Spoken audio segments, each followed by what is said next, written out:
Hello dear friends, very good evening. कैसे हैं आप सब? आई होप आपका प्रिपरेशन अच्छा चल रहा होगा।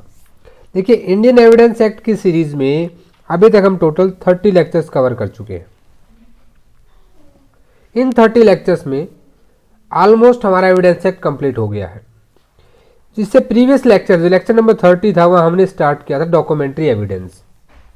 अब डॉक्यूमेंट्री एविडेंस में हमने समझा कि प्राइमरी क्या होते हैं, सेकेंडरी एविडेंस क्या होते हैं, and how they can be proved, when they can be proved.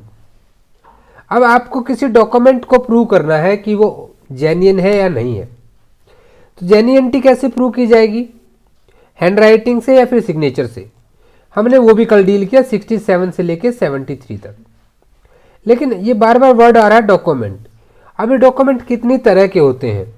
एक आपका पब्लिक डॉक्यूमेंट होता है, एक प्राइवेट होता है। कौन से डॉक्यूमेंट पब्लिक डॉक्यूमेंट कहलाते हैं और कौन से प्राइवेट डॉक्यूमेंट कहलाते हैं? क्योंकि जब आप सेक्शन 65 की कंडीशंस पढ़ रहे थे तो 65 में क्लोज ई आता है, जो क्या कहता है कि जो पब्लिक डॉक्यूमेंट है they always be proved by the secondary evidence. आपने सेकेंडरी एविडेंस तो समझ लिया क्या होता है, कोई पार्टी कब दे सकती है ये भी जान लिया। अब ओरिजिनल डॉक्यूमेंट आपके पास नहीं है तो आप सेकेंडरी दे रहे हो। अब आपने सेकेंडरी में कह दिया कि जी मैं तो पब्लिक डॉक्यूमेंट को सेकेंडरी ही दूंगा, लेकिन ऐसे कौन से डॉक्यूमेंट हैं जो पब्लिक डॉक्यूमेंट की डेफिनेशन के अंदर आएंगे? So in today's class we will understand this. First we have to understand the document. हालांकि हम ये पहले भी पढ़ चुके हैं। Section 3 of Indian evidence act इसको डील करता है। देखिए, कहीं पे भी कोई मैटर अगर एक्सप्रेस किया गया, डिस्क्राइब किया गया है by the letters, figures and marks, ये 3 वर्ड्स आपको बिल्कुल रट लेने हैं, याद हो जाएंगे, रटने की जरूरत नहीं है, ठीक है। By more than one of those means intended to be used which may be used for the purpose of recording that matter. देखिए, आपको लगेगा कि डॉक्यूमेंट डेफिनेशन ने कल भी पढ़ी थी, पहले भी पढ़ी थी, उससे पहले भी पढ़ी थी। हम बार बार एक डेफिनेशन को क्यों पढ़ते हैं? कोई डेफिनेशन जब बार बार आपके सामने आती है तो आपको चीजें और भी ज्यादा अच्छे तरीके से याद होती हैं, इसीलिए उस डेफिनेशन को बार बार पढ़ना है। फिर आपने डेफिनेशन पढ़ी कि what is documentary evidence. Documentary evidence किसे कहते हैं? All documents including electronic records. कल मैंने आपको इलेक्ट्रॉनिक रिकॉर्ड से रिलेटेड जो हैंड राइटिंग और सिग्नेचर से रिलेटेड है वो भी, और इलेक्ट्रॉनिक रिकॉर्ड के भी सारे सेक्शंस आपको बताए थे। इसको मैं अलग से भी बता दूंगा, चिंता ना करें, कि पूरे एविडेंस एक्ट में इलेक्ट्रॉनिक रिकॉर्ड से रिलेटेड कौन कौन से सेक्शंस हैं और कब इंसर्ट किए गए। Produced for the inspection of the court, such documents are called documentary evidence. Section 61 क्या फिर क्या कहता है? How the content of document proved. इसने तो बता दिया कि डॉक्यूमेंट्री एविडेंस क्या है, फिर कंटेंट ऑफ डॉक्यूमेंट बताओगे तभी तो पता लगेगा ना कि डॉक्यूमेंट असली है कि नकली है। You have to prove the genuineness of that particular document. How you will prove? You can prove by primary evidence, you can prove by secondary evidence. What is primary? Document itself is primary, उसकी copies है तो secondary है कि नहीं? फिर आपने पढ़ा कि कोई पार्टी कब दे सकती है, ये तो आपने पढ़ लिया 63 में, और ये पढ़ लिया आपने 62 में, पढ़ लिया 63 में। फिर सेकेंडरी एविडेंस दिए कब जा सकते हैं, ये 65 ने डिफाइन किया। इलेक्ट्रॉनिक रिकॉर्ड को हमने डील किया 65A और 65B में। हम इसको बहुत अच्छे डिटेल में पहले के लेक्चर में कवर कर चुके हैं। मैं इसलिए आपको रिवाइज करा रहा हूं ताकि कल की चीजें आपके माइंड में थोड़ी अच्छे से मेमोराइज फिर से हो जाए। अब आपके पास वर्ड आ गया डॉक्यूमेंट। डॉक्यूमेंट को 2 पार्ट में डिवाइड किया जाता है। One is public document and second one is private document. अगर मैं बेल एक्ट की बात करूं तो सेक्शन 74 है वो आपका पब्लिक डॉक्यूमेंट को डिफाइन करता है। What documents are public document, it is defined under section 74। Index base भी याद करना है। प्राइवेट डॉक्यूमेंट कहाँ बताए गए? 75 में बताए गए। अभी पहले टाइप को समझिए, फिर सर्टिफाइड कॉपीज को समझेंगे, फिर प्रेजेंटेशन को समझेंगे। 74 ने क्या कहा कि पब्लिक डॉक्यूमेंट क्या है, 75 ने बताया प्राइवेट डॉक्यूमेंट क्या है। बहुत लंबी चौड़ी लिस्ट है। एक MCQ आपका 74 से बनता ही बनता है। अपना बेयर एक्ट ओपन कीजिए, सेक्शन 74 में अपना बेयर एक्ट ओपन कर लीजिए, पब्लिक डॉक्यूमेंट्स, यही आपका हेडिंग लिखा है। अब पब्लिक डॉक्यूमेंट्स के अंदर following documents are public documents. कौन कौन से डॉक्यूमेंट्स पब्लिक डॉक्यूमेंट है? सबसे पहले सब सेक्शन 1 क्या कह रहा है? डॉक्यूमेंट्स फॉर्मिंग एक्ट्स और रिकॉर्ड ऑफ द एक्ट्स, जो कि कानून या फिर रिकॉर्ड ऑफ कानून, रिकॉर्ड ऑफ एक्ट्स। किसके एक्ट्स भाई? अब एक्ट्स या रिकॉर्ड ऑफ एक्ट्स किसके होंगे? ये हो सकते हैं आपके सोवरेन अथॉरिटी। अब सोवरेन अथॉरिटी क्या है यहां पे? What do you understand bye sovereign authority?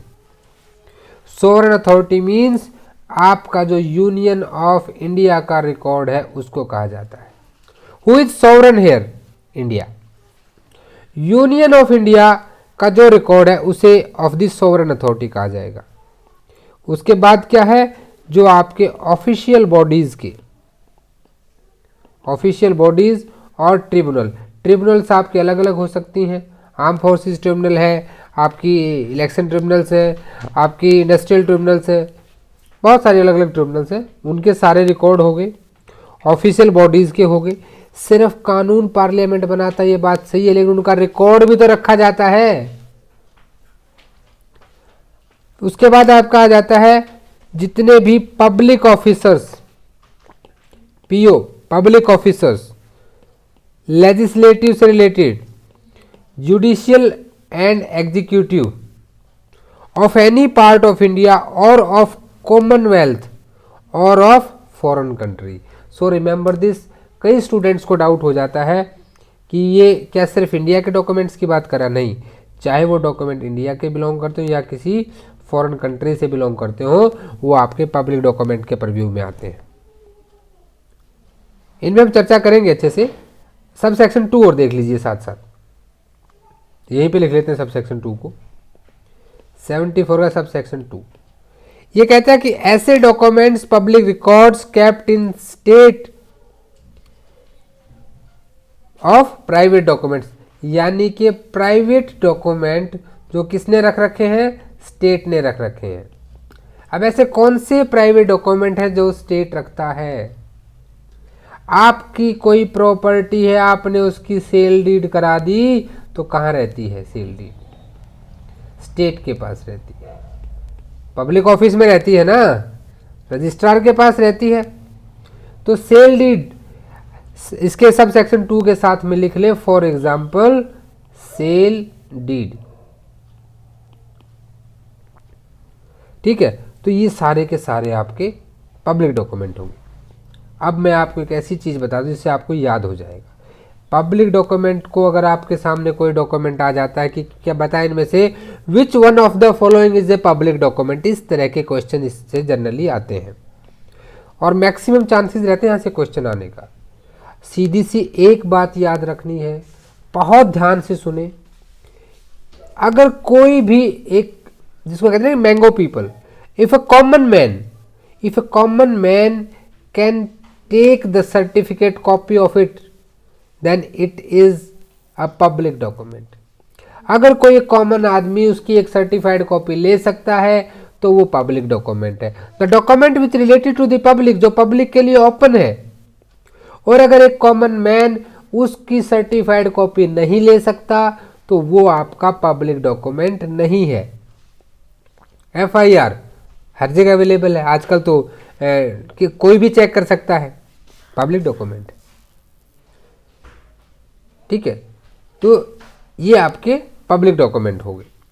अब पब्लिक डॉक्यूमेंट के कुछ एग्जाम्पल हम डिस्कस कर लेते हैं। कुछ एग्जाम्पल हम डिस्कस करेंगे कि कौन कौन से पब्लिक डॉक्यूमेंट हो सकते हैं। अब देखिए, जो आपकी जजमेंट है किसी भी कोर्ट का, सबसे पहले क्या है? Judgment of court. ये क्या है? It is in public document. Record of acts किसके? आपकी लेबर ट्रिब्यूनल है, आपकी इलेक्शन ट्रिब्यूनल है, वो सारे क्या हैं, पब्लिक रिकॉर्ड है, पब्लिक डॉक्यूमेंट है। कहीं भी जो बर्थ और डेथ रजिस्टर है वो सारे क्या है, पब्लिक रिकॉर्ड है। कोई भी कोर्ट का ऑर्डर है, order of the court, court order, वो क्या है, पब्लिक डॉक्यूमेंट है। वारंट एक पब्लिक डॉक्यूमेंट है। ये पूछे जाते हैं आपसे, वक्फ डीड पब्लिक डॉक्यूमेंट है। इलेक्टोरल रोल पब्लिक डॉक्यूमेंट है। आपकी जो public record of sale deed, उसका public record. Entry in the register of power of attorney, जो सब रजिस्ट्रार रखता है ना अपने पास रजिस्टर, वो सारे हो गए। तो ये सारी की सारी चीजें क्या हैं, ये आपकी पब्लिक रिकॉर्ड में आती है। सो रिमेंबर दिस। इसी तरह से ये लिस्ट कोई एग्जॉस्टिव नहीं है, लिस्ट तो बहुत लंबी चौड़ी हो सकती है ये, लेकिन मैंने आपको मोटे तौर पे सारी चीजें बता दी है। अब बात आती है ये प्राइवेट डॉक्यूमेंट फिर क्या है। प्राइवेट डॉक्स लिख देते हैं ना आजकल शॉर्ट में, एग्जाम में शॉर्ट नहीं लिखना है, मेंस के पेपर में पूरा लिखना है। सेक्शन 75 एक बहुत सिंपल सी बात कहता है कि जितने भी डॉक्यूमेंट हैं एक्सेप्ट जो 74 के प्रीव्यू में आते हैं वो क्या हैं, आपके प्राइवेट डॉक्यूमेंट्स। बस इतनी बात कह के इसने अपनी ड्यूटी पूरी कर ली। ठीक है, तो ये आपके प्राइवेट डॉक्यूमेंट्स हो गए। अब यहां से हमें वापस चलना पड़ेगा एक बार सेक्शन 65 के क्लोज ई के ऊपर। आपने कहा कि सेकेंडरी एविडेंस दिया जा सकता है। सेकेंडरी एविडेंस दिया जा सकता है कब, जब वो कोई पब्लिक डॉक्यूमेंट हो। यानी कि इससे एक बात सामने आती है, the public documents are always proved by the secondary evidence. Secondary evidence से ही प्रूव होंगे। अब सेकेंडरी एविडेंस के लिए you have to provide what, you have to give the certified copy. Certified copy जैसे हमने वहां पे बर्थ रजिस्टर का डिस्कस किया था ना, कल की क्लास में हमने बर्थ रजिस्टर को लेकर काफी डिस्कशन किया था। ठीक है, तो सर्टिफाइड कॉपी अब कौन देगा, who will provide the certified copy, who will provide, इसके लिए दिया गया सेक्शन 76। देखिए सेक्शन 76 ये बात कह रहा है आपसे कि certified copies of public documents. सबसे पहले तो याद रखना है कि ये काम करना है, क्योंकि पब्लिक डॉक्यूमेंट है तो पब्लिक ऑफिसर को करना है। एवरी पब्लिक ऑफिसर जिसकी कस्टडी में, who is having the custody over that public document, जिस पब्लिक डॉक्यूमेंट की कस्टडी उसके पास होगी, which any person has right to inspect, जिसका किसी व्यक्ति के पास उसे इंस्पेक्ट करने का अधिकार हो। पटवारी के पास आप जाते हैं, आपको अपनी फर्द की कॉपी निकलवानी होती है।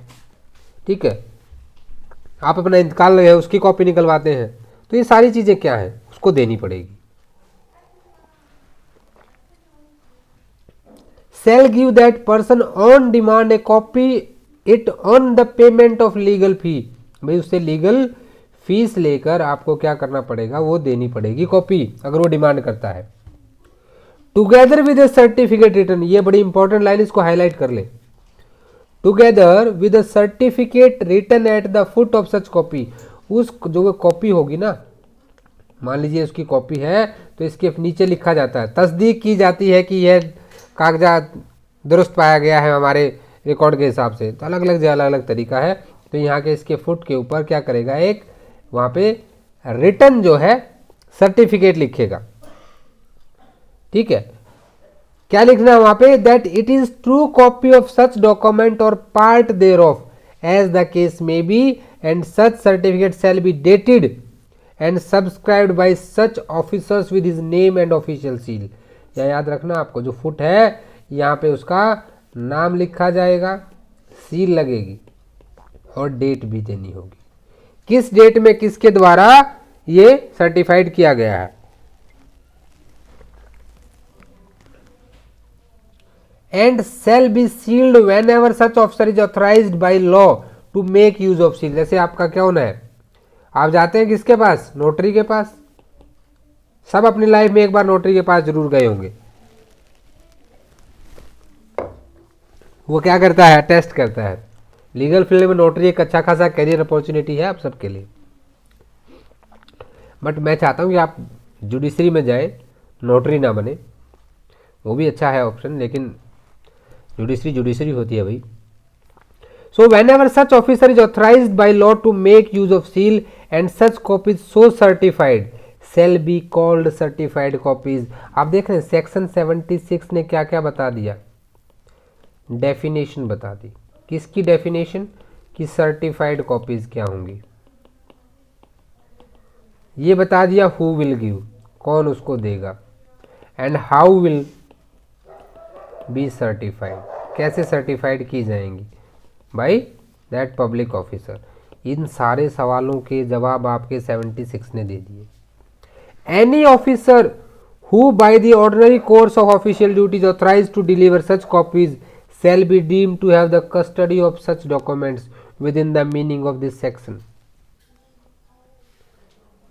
एक्सप्लेनेशन कहती है अगर कोई भी अफसर जो भी होता है ना जनरली तौर पे कोई एक व्यक्ति देता है तो ये समझा जाएगा कि जिसने सर्टिफाइड कॉपी दी है वो उसका कस्टडी रखता है।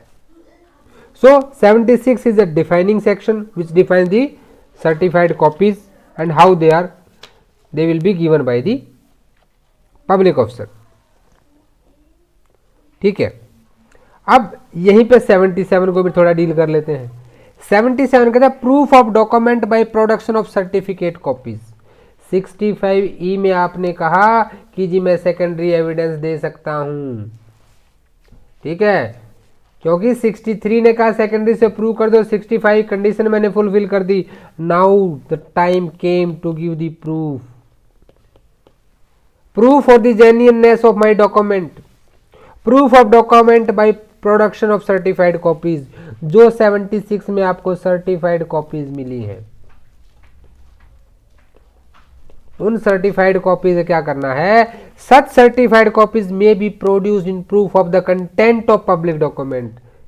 क्योंकि देखिए 61 ने हमें क्या कहा था, हमें कंटेंट प्रूव करने हैं। कैसे करने हैं, सेकेंडरी से करने हैं।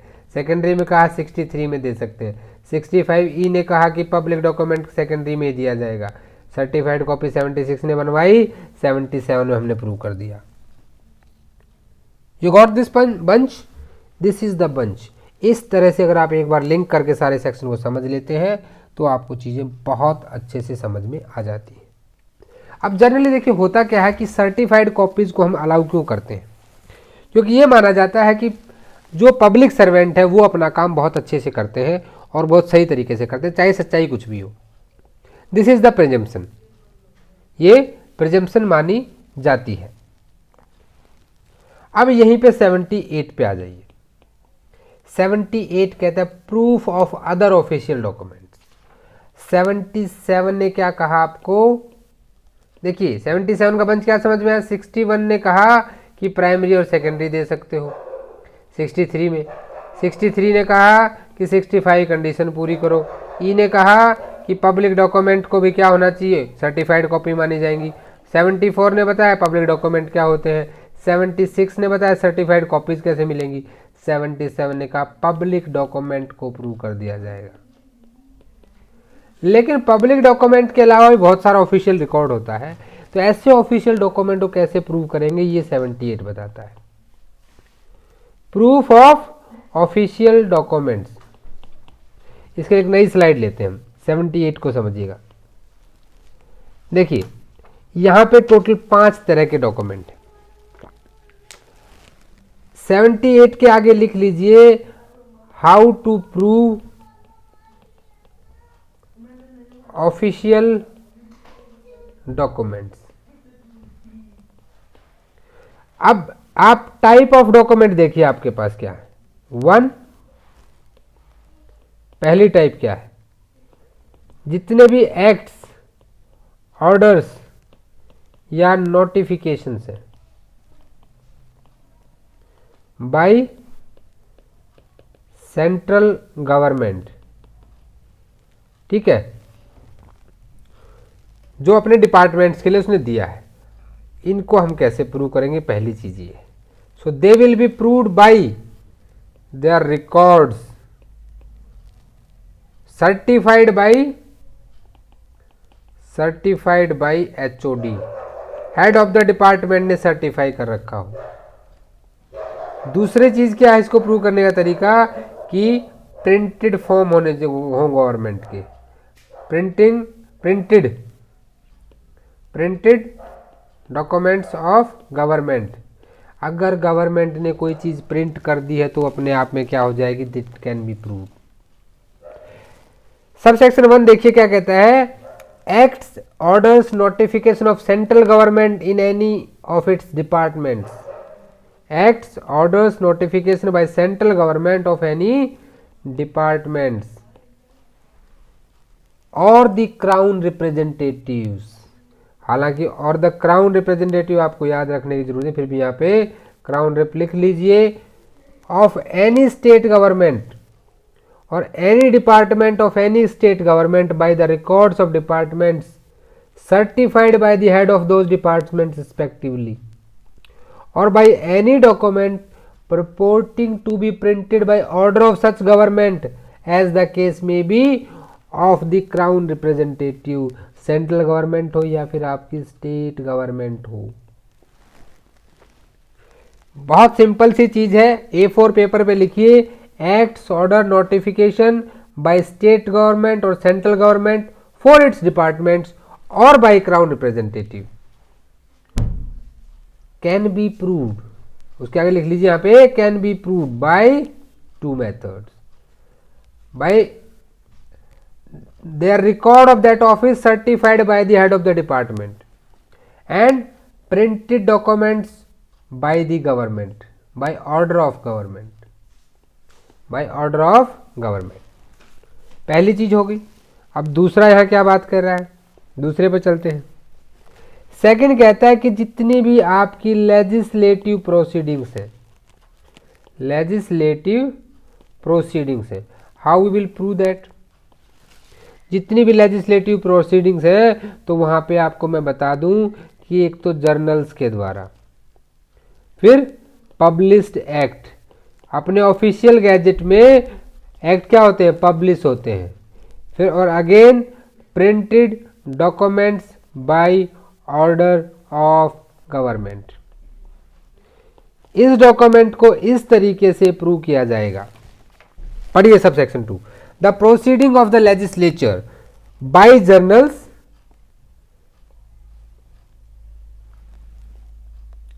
of those bodies respectively or by published act or abstract or by copies purporting to be printed by order of government concerned। ठीक है, वो हो गया। अब थर्ड पे आ जाइए। थर्ड क्या कह रहा है, थर्ड ये कह रहा है कि जितने proclamation order regulation issued by her majesty.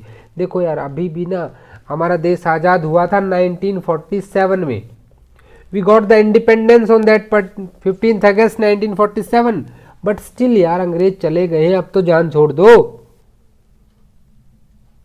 मैं कह रहा हूं आपको क्लॉज 3 पढ़ने की कोई जरूरत नहीं है, सिर्फ एक बार पढ़ ले, सिंगल स्टडी, बाकी को रिवाइज करना अच्छे से, बट इसकी सिंगल स्टडी।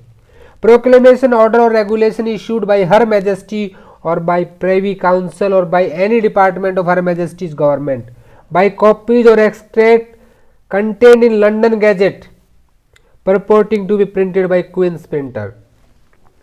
जैसे हमारे गवर्नमेंट की प्रेस होती है ना, वहां क्वीन का प्रिंटर होता है भाई, HP का प्रिंटर रखते हैं क्वीन, उसी से निकाल देते हैं एलिजाबेथ। ठीक है, तो क्वींस प्रिंटर और लंदन गैजेट, दो चीजें याद रखिएगा। बाकी इसमें बहुत रेयर टू रेयर है, मुझे नहीं लगता कि इससे आज तक ना तो क्वेश्चन पूछा गया है पहले कभी और ना ही पूछा जाएगा। अब आते हैं हमारे क्लॉज 4 पे। 4 कहता है एक्ट ऑफ द एग्जीक्यूटिव और proceeding of the legislature of foreign country, यानी कि आपकी फॉरेन एग्जीक्यूटिव एक्ट और फॉरेन लेजिस्लेचर, इनको कैसे करेंगे, सेम इनका भी है, जर्नल के द्वारा उस कंट्री की certified copy with seal of that country, ये याद रखिएगा, इसमें important, with seal of that country, and if it is recognised by law, अगर लॉ के द्वारा रिकॉग्नाइज्ड है, then the act of the executive और the proceeding of the legislature of foreign country, बेरेक्ट में भी ध्यान रखना साथ साथ। देखिए मैं अगर यहाँ स्क्रीन पे बेरेक्ट लिख देता हूँ ना, ले आता हूँ, तो आपका ध्यान स्क्रीन पे रहता है, उतना ध्यान नहीं दे पाते आप, हाईलाइट नहीं करते हैं फिर आप अपने बेरेक्ट को। आप एक बार स्क्रीन देखते हैं, एक बार जब पढ़ना है तो बेरेक्ट पढ़ना है, साथ में हाईलाइट भी करना है, ठीक है। और बहुत जल्द ही एक अपनी मोबाइल ऐप हम डेवलप कर रहे हैं, तो इस मोबाइल ऐप के माध्यम से अब हम लोग एक दूसरे से कनेक्ट हो पाएंगे, लाइव डाउट सेशन कर पाएंगे, और हम एक दूसरे से अच्छे से जो है अपनी क्लासेस को और भी अच्छे से कनेक्ट कर पाएंगे। चलिए अब नेक्स्ट पे आते हैं। फिफ्थ क्या कहता है, फिफ्थ कहता है कि जितनी भी आपकी म्यूनिसिपैलिटी है ना, म्यूनिसिपल आपकी सिटीज़ में होती है, तो जितनी म्यूनिसिपैलिटी बॉडी इन स्टेट है, म्यूनिसिपैलिटी बॉडी इन स्टेट, बेरेक्ट पढ़िए ध्यान से, subsection 5, the proceeding of a municipal body in the state by the copy of such proceeding certified by legal keeper thereof or by the printed book purporting to be published by authority of such body। ठीक है, अगर वो क्या किया गया है, वहां पे जो लीगल कीपर है, उस म्यूनिसिपैलिटी बॉडी ऑफ स्टेट में जो लीगल कीपर है, ठीक है, उसके द्वारा या कोई बुक उसने प्रिंट कराई है उस अथॉरिटी ने, उसके द्वारा उसको प्रूव किया जा सकता है। सिक्स्थ आपका आ जाता है ऐसे public documents of any other class in foreign country, दूसरी कंट्री में, बाय द ओरिजिनल और by a copy certified by legal keeper thereof with a certificate under the seal of a notary public और of an Indian council और diplomatic agent. भैया उसके ऊपर किसी notary public की या किसी इंडियन काउंसिल या डिप्लोमेटिक एजेंट की क्या चाहिए, सील चाहिए। Copy is duly certified by the officer having the legal custody of original and upon proof of the character of the document according to the law of the foreign country, उस foreign country के law के हिसाब से। तो यहां तक आपने देखिए क्या देखा, 74 ने डिफाइन किया कि पब्लिक डॉक्यूमेंट क्या होते हैं, 75 ने कह दिया कि इसको छोड़ के बाकी सारे डॉक्यूमेंट प्राइवेट डॉक्यूमेंट। अब पब्लिक डॉक्यूमेंट क्योंकि एविडेंस में देना है, एविडेंस एक्ट पढ़ रहे हैं, तो how certified copies will be issued and what do you understand by certified copies. ठीक है, who will give, how will give and what are the certified copies, definition sub 76 ने बता दिया। 77 कह रहा है जिसको प्रूफ कैसे करोगे, प्रूफ ऑफ पब्लिक डॉक्यूमेंट्स। 78 कह रहा है proof of other official documents. तो यहां तक पब्लिक डॉक्यूमेंट वाले किसी भी चीज में आपको कोई भी किसी तरह का डाउट है, देखिए इससे पहले कि हम प्रिजम्पशन में जाएं, यू मस्ट अंडरस्टैंड दिस। ठीक है, विल जो होती है ना, विल, कल डाउट था एक लड़के का, विल जो है यहाँ पे क्या है आपकी, ये प्राइवेट डॉक्यूमेंट, विल आपकी वो नहीं है। ठीक है, हाँ, वारंट से रिलेटेड कई बार क्वेश्चन आया कि वारंट क्या है, तो इससे एमसीक्यू की प्रैक्टिस जरूर कीजिएगा इससे रिलेटेड। इसको एक बार आप अगर रिवाइज कर लेंगे ना, बस आपको इतना लॉजिक लगाना, देखिए सिंपल सी बात है, एक लॉजिक माइंड में रखिए, आप अपने आप को एक कॉमन मैन मानिए, और if you can take this certified copies of that, आप उसकी सर्टिफाइड कॉपी ले सकते हैं, if you can, then it is a public document. Very simple, बस इतना अपने दिमाग में रखिएगा। ठीक है, सो आई होप आपको पब्लिक डॉक्यूमेंट अच्छे से समझ में आ गया होगा। So thanks for watching this video. अगर वीडियो अच्छा लगा तो लाइक कर दें, चैनल को सब्सक्राइब कर दें। आप मुझे मेल भी कर सकते हैं अपने सजेशंस, आप टेलीग्राम को जरूर ज्वाइन कर लें। मुझे पूरा विश्वास है कि आपने वीडियो पे लाइक प्रेस कर दिया होगा यार। लाइक प्रेस करने में जस्ट एक हल्का सा टच लगता है, आजकल तो सबके पास स्मार्टफोन है। और साथ ही साथ अगर आपको सच में लगता है वीडियो अच्छे तो इसे पे शेयर भी करें अपने दोस्तों के साथ, और कमेंट करके ज़रूर बताएं अगर हमारी तरफ से कोई चीज़ ऐसा हो जाता है कि भाई नोबडी इज़ परफेक्ट, कुछ हमसे गलत ऐसी स्टेटमेंट आ जाती है तो you can correct us also. We are a team. हम लोग कोई वो वाले फीलिंग नहीं है कि हम कोचिंग सेंटर चला रहे हैं और आप हमारे पास पढ़ रहे हैं। We are a team who are preparing for judiciary. We will try to give our best so that you guys can prepare at your home for the judiciary or any legal career opportunities. So see you guys tomorrow at the same time, same channel. तब तक के लिए जय हिंद, जय भारत।